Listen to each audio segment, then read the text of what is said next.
Hello, dear students. Let's see a question asked in GATE on ER model and relational model.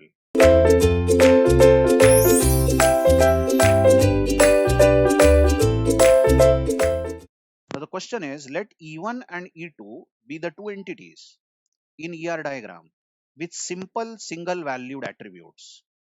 So, what that means is that E1 and E2 are the two entities, and whatever attributes they have not given the attributes, whatever attributes E1 and E2 have, all of them are simple.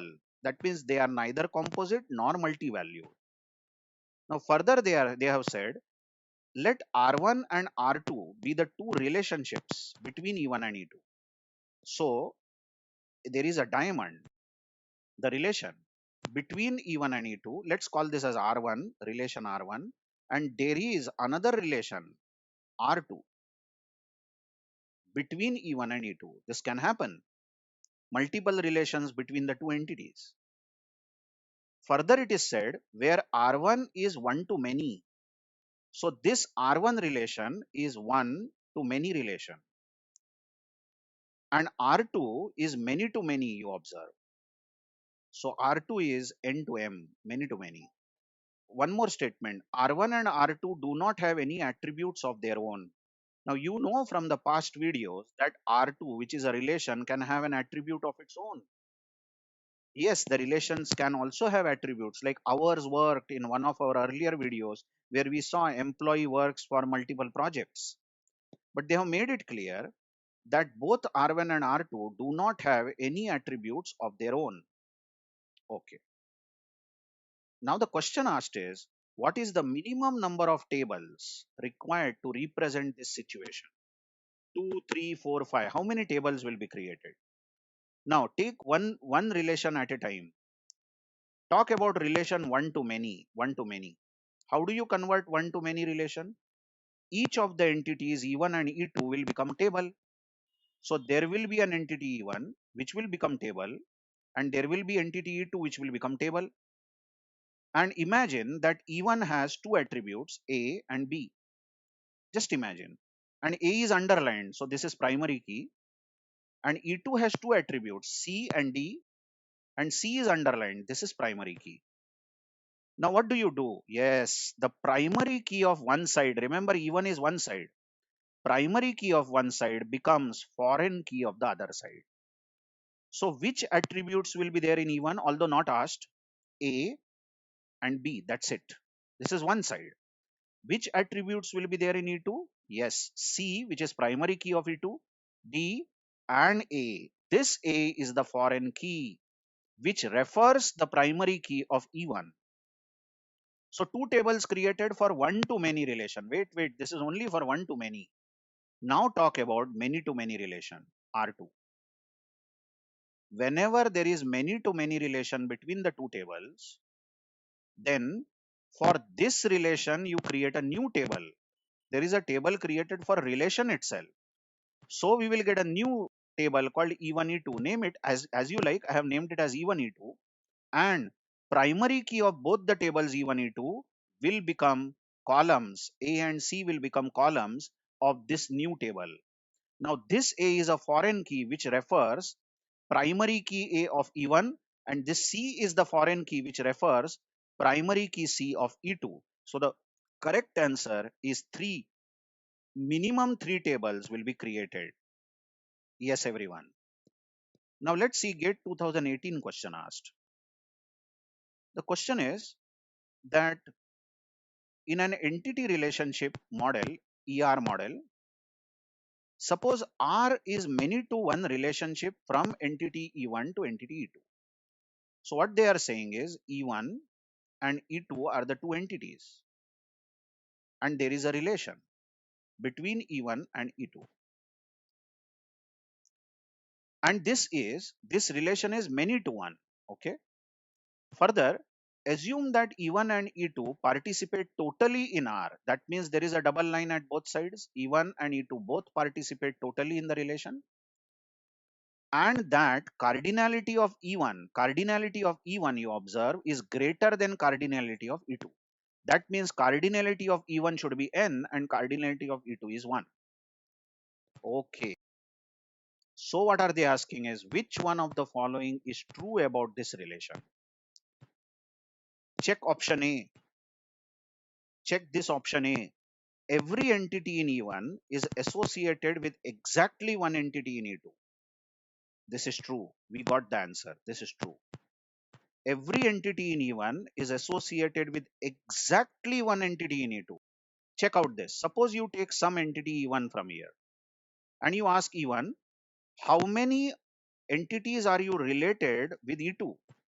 E1 will say 1. Hello, we have written 1 over here. That means if you ask any entity in E1, how many of you, how many relations you have with any entity of E2, this E1 will say I am related exactly with one entity over here. This is true for any of the entities in E1. Even E3 will say that I am related only to one person over here. That's why 1 has been written here. And what that says is the option A is correct. But let's read option B also. We have got the answer. A is the correct option. Option B says some entity in E1 is associated with more than one entity in E2. This is wrong.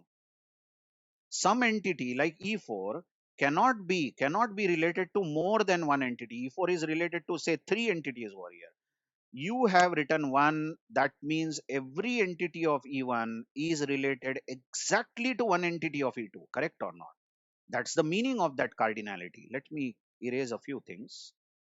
So option B is false. In fact, we have got the answer. Let it be. We will go through more options. Let's see option C. Every entity in E2 is associated with exactly one entity in E1. This is also false because n has been written over here. So if you pick some entity over here, E1, and ask how many entities on the other side you are related to, like E1 will say I am related to many. That's why we have written here many. So every entity in E2 it is written is associated with exactly one entity in E1. This is wrong. This is false, isn't it? Similarly, you can say option D is also false. Just check on your own. Option A is correct. Okay. Let's see a question asked in ISRO. There was a ER diagram given, and check that this ER diagram is many to many. Just check. And they are asking which of the following possible relations will not hold in the above ERD. Before answering the question, tell me what will you do to convert this into relational model? Just check. Person is an entity, so this will become a table. Person will become a table, and whatever are the attributes, NID will become columns. NID is the primary key. Then exam will become a table. So exam is another table which will contain exam ID, correct? Exam ID, which will be a primary key, and exam name. I have written in short exam name. And this many to many relation qualification itself will become a table. I will write in short. I'll write qualification will become a table, and the primary key NID will become foreign key and primary key exam ID will become foreign key. So we will have two attributes NID and exam ID. Exam ID as at columns of qualification. And remember, qualified date is one of the attributes of the relation itself.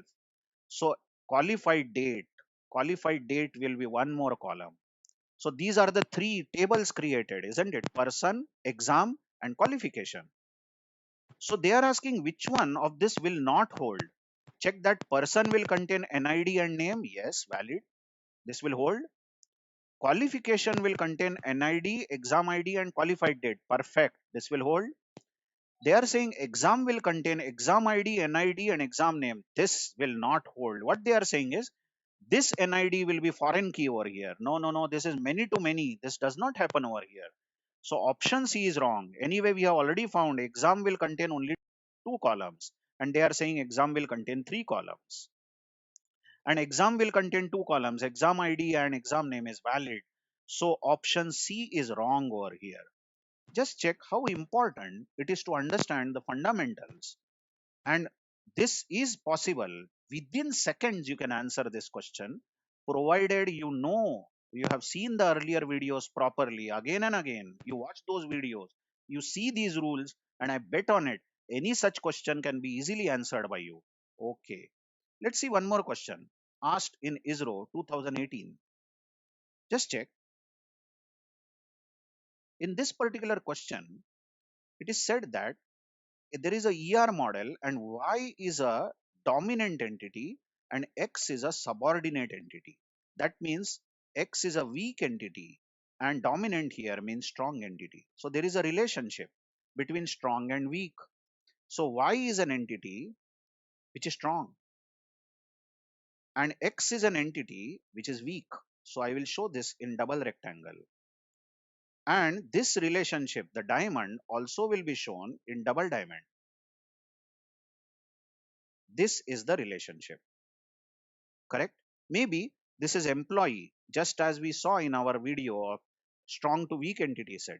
Employee, and this is dependent entity. Now what they are asking is, if X is deleted, then Y is deleted. Now by the meaning of this is, we are not deleting X completely. X is deleted means some dependent like X1 is deleted. Okay, some dependent X1 is deleted from dependent set. Then is it that this dependent was related to E1, let's say E1 employee? Deleting a dependent X1, will you delete E1? Senseless, isn't it? Now, if a dependent gets deleted, it doesn't mean that you are going to remove the employee itself from the company. Maybe father over here is deleted.